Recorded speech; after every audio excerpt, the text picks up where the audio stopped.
Greetings, Otaku Faithful. Thank you for joining me again this week. Once again, it's Larry Williams, OAW Commander-in-Chief, and I'm here to bring you yet again another Sons of Anarchy episode review right here on Otaku Assemble!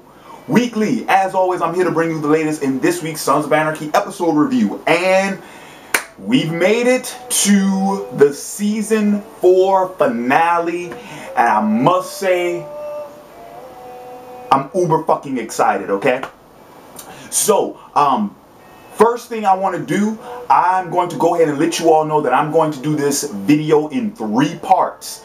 The first part, I am going to address the response I got from last week's review.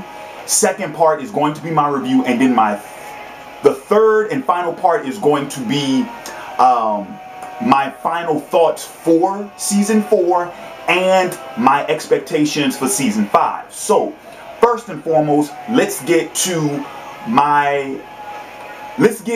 pretty much my thoughts on my responses from last week's episode.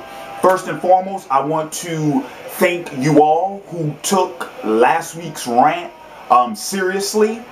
I want to thank everyone who gave me the great video responses that I received. And then, of course, I want to go ahead and I want to thank those few people who tried to cloud the issue in the comments and who pretty much reaffirmed, if that's even a term, but they pretty much affirmed my skepticism on the whole outlook that racism is dying out. Now, yes, you all will be saying, did Larry just thank those people for affirming his negative view on that? Yes, because it's like I said in that video, this issue isn't going anywhere, and one rant from me is not going to change it, and it will never change. And those people are the testament to that claim. So, yes, I want to thank you all because you've proved my point perfectly. So, now getting on into the second part of this video, I'm going to go ahead and let's jump into the review. This is Season 4, Episode 14, the Season 4 finale entitled To Be Part 2. Now, in this week's episode, what a twist, as M. Night Shyamalan would infamously say, what a twist, because we found out that apparently Romeo and his associates and the whole cartel are actually working with the CIA.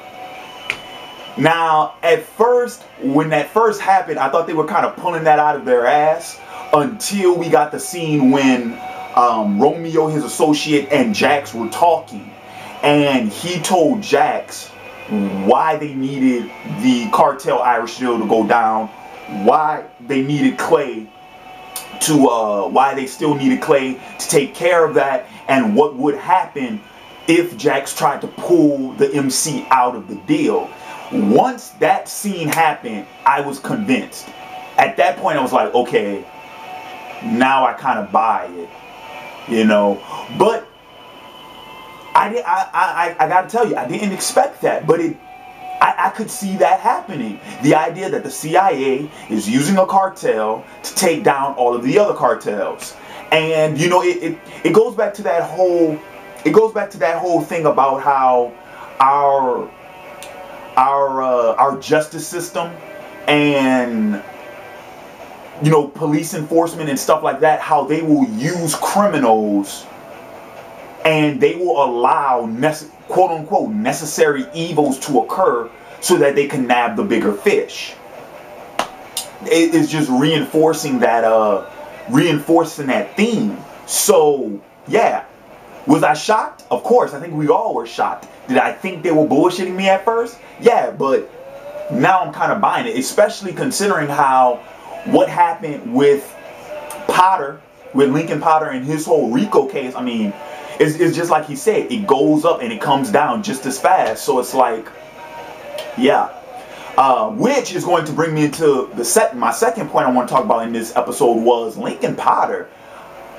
Now, I hope I'm not alone here. Now, you all will remember earlier in the season I said that I liked Potter because I thought he made a good antagonizing force to the Suns. And when I say antagonizing, I'm talking about solely based off that he's in opposition of them, not that he's a villain of any sort, but that he's in opposition. So I thought he made a good opposing force for the Suns. You know, him and Eli together, you know, that was pretty cool. But I hope I'm not alone when I say that after this week's episode, Potter is a very likable character. Although he is in opposition of the MC, he is in opposition of the Irish and the cartel deal, but he became a very likable character in this week's episode. I'm not gonna lie. Why? Because number one, he gave Eli Juice's foul. He let Eli take care of that, and of course, Eli went and he gave Juice the foul, so Juice is off in the clear. Which right now I'm going to go ahead and I want to address this issue right quick because if I save it for later, I'm going to forget about it. I don't like the fact that Juice turned against the MC and there were no consequences for it. You all will remember, like, Juice was battling that whole thing, and you could say that the self-turmoil was punishment enough, but he killed a club member in cold blood to save his own ass. And then he turned rat. I'm sorry, but there were no repercussions for his actions, and I felt cheated.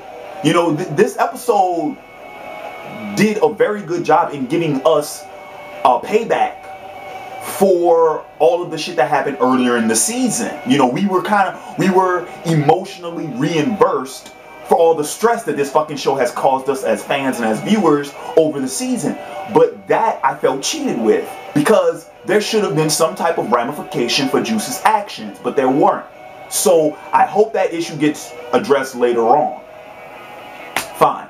But anywho, so going back to Eli, so yeah, Eli goes ahead, gives Juice the foul. Juice tears the sucker up. But then, in an unexpected move, Potter goes to the council meeting with Hale and the city council when they're supposed to sign off on Charming Heights because Hale has his investors, you know, the Asian cats. And he exposes them. He lets them know that, hey, you know, these investors, it's one person, it's one group, you know, one entity, and they are the major producers and distributors of some hardcore porn paraphernalia. And so, Charming Heights got shut down. But I'm gonna tell you why Lincoln Potter has, in one episode, he has decisively jumped into my favorite SOA characters list, is because two things Lincoln said in this episode that I absolutely love him for. Number one, when he was talking to Eli, he said, I don't like people very much. And I'm sorry, but I don't like people very much. Now, before you guys all say, wait, Larry, you don't like people? Let me clarify that up. I can like a person and I can like a group of persons, but as a collective whole, no, I don't like people. And I'm pretty sure that came out at the end of last week's rant. No, I don't like people. So when Lincoln said that, I was like, wow, I have a very weird and obscure sense of respect for that character. And then in the council meeting with Hal, when Hal asked him, why are you doing this? And he turned and he told him straight to his face, because I don't like you. And I got up from my chair and I started applauding. I was like, yes, that is why Lincoln he's automatically on my SOA favorite characters list now. And you know what? Yes, you know, like I said, he is the antagonist for us. He is the impose. Oh, also, did you all catch what he said when he left the council meeting? After he told Hal he didn't like him, he says, we gotta have one for the good guy. Because earlier when he was talking to Eli, he said, you know, he said the good guys lost this time.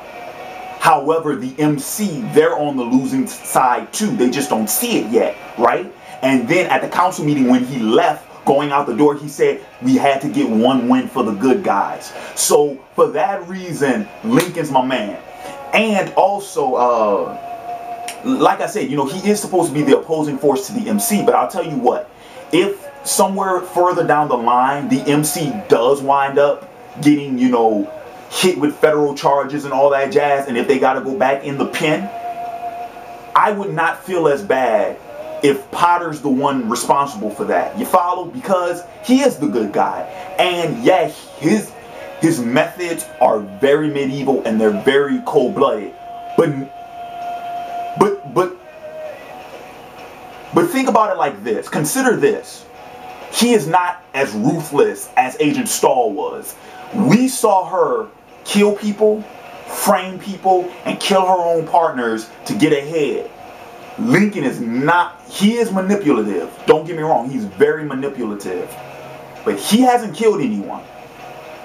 And you can't pin Miles's murder when Juice killed Miles, you can't pin that on Potter because that was Juice. All Potter said was for Juice to take a sample. He didn't say go around killing people to get that sample. So you can't blame that on him. And at the end of the day, he did the right thing. So consider that. At what point in time do we consider, at what point in time do the good guys cross that line? And yeah, at what point in time do the good guys cross that line? I don't think Eli or Lincoln have done that.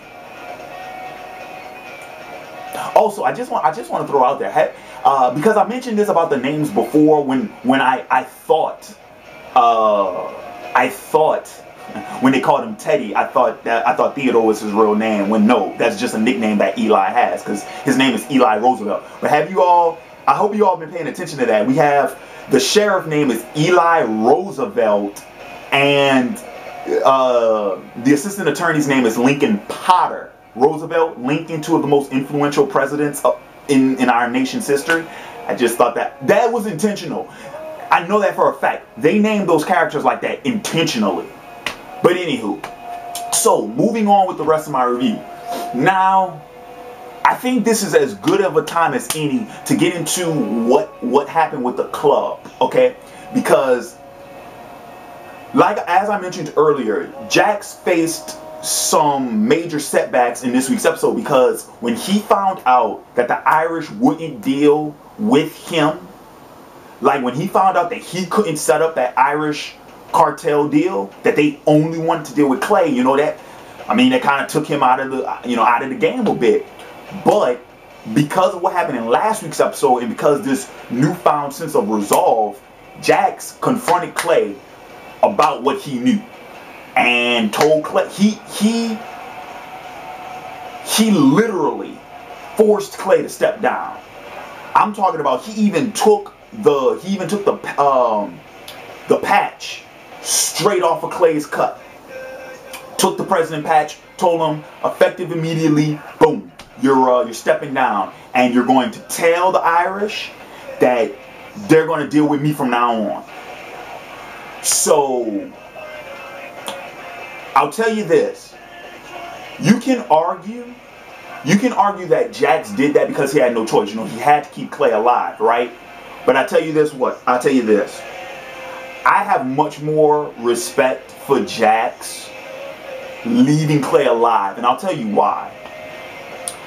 I personally felt that if Jax would just went ahead and killed Clay after finding out the truth about what happened to JT, and if he had never confronted Clay about it, like if he would have just went in and used that blood thinner and just killed Clay, we would have been cheated. Why? Because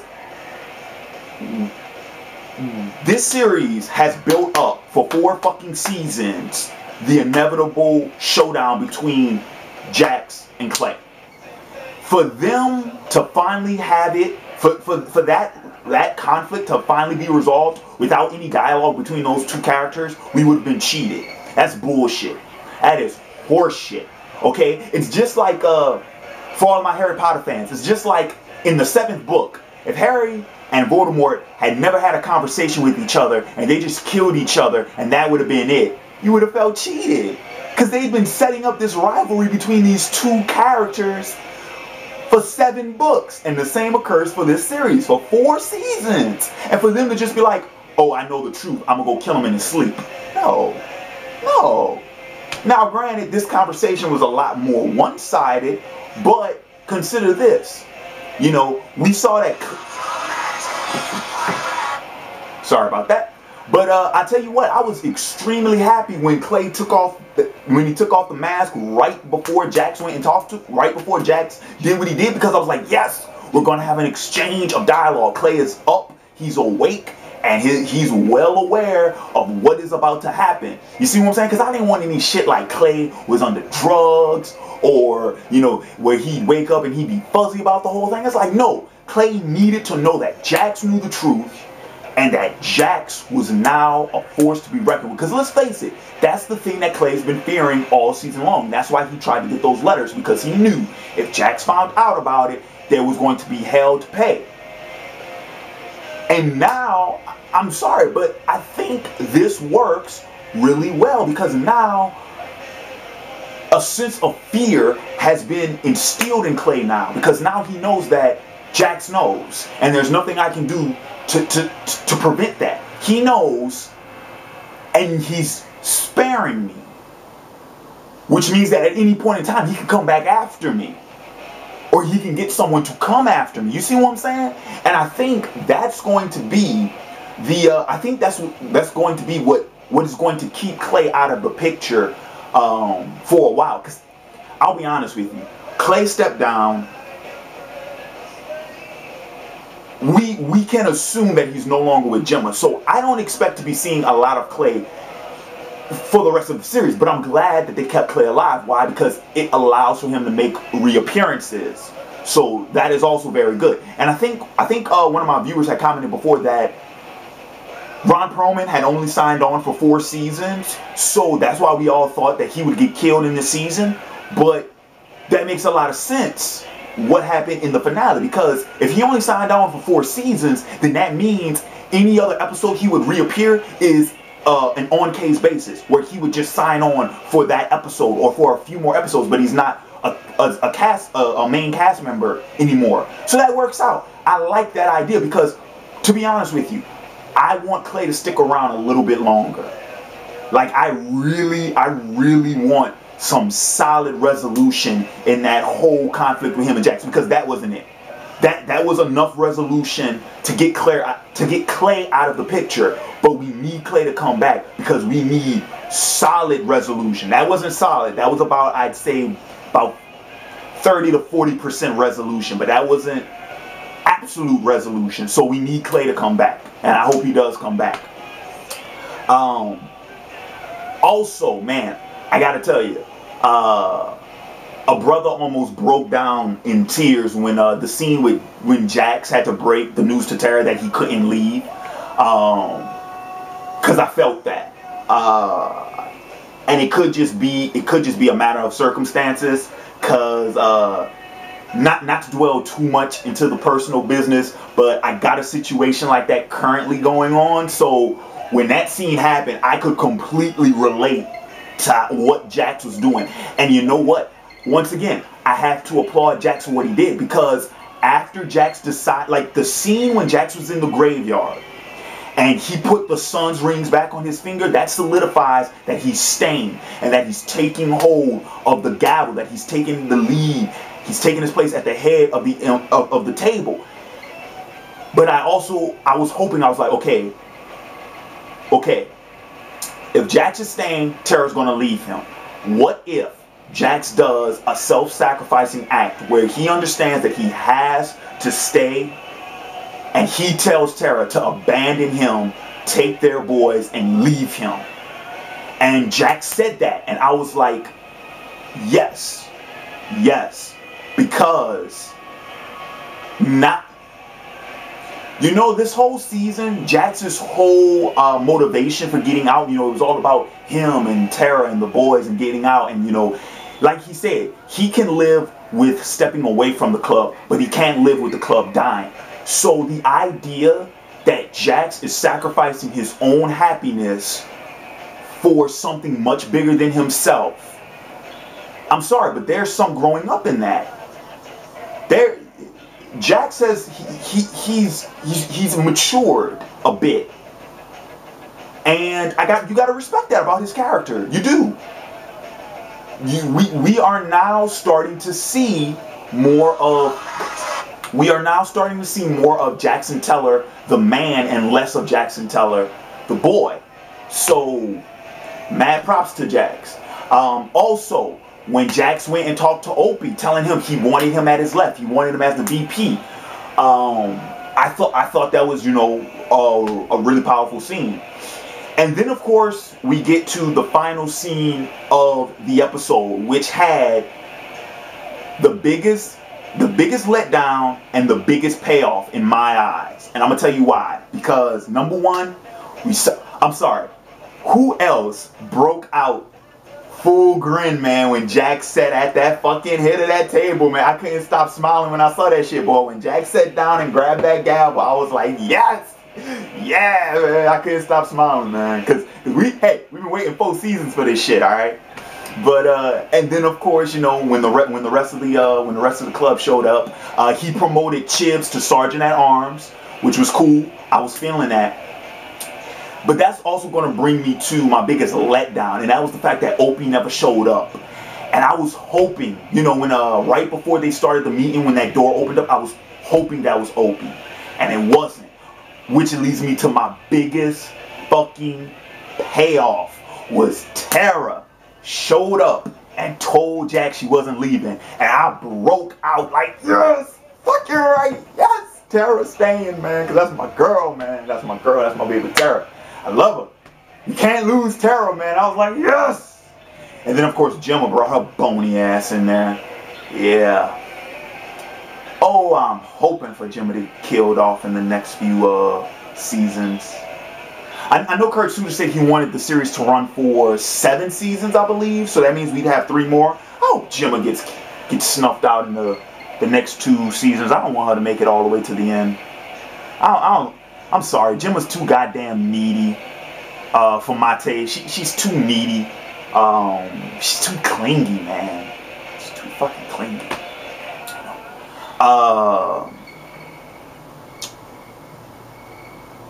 And then of course, another thing I do kind of want to address. I'll tell you this. I have a problem with storytellers, writers, directors, animators, so on and so forth, who beat their audience over their head with a theme or a concept. I got criticized. I took a creative writing class this semester, short fiction, and I got criticized a lot for not. There were themes and concepts that I had put in my stories that I left. Like, they were presented and they were put there purposely, hoping that my reader would be intelligent enough to pick up on them. And I don't want to say this about everybody in my class, but a lot of people in my class, including my professor, felt like that should have been expressed more literally. And my biggest problem with that was I don't know what much more I could say about that theme and that concept to make it any more obvious without beating you across the fucking head with it. I don't like that, because you weren't giving your audience enough credit. You're claiming that they're not smart enough to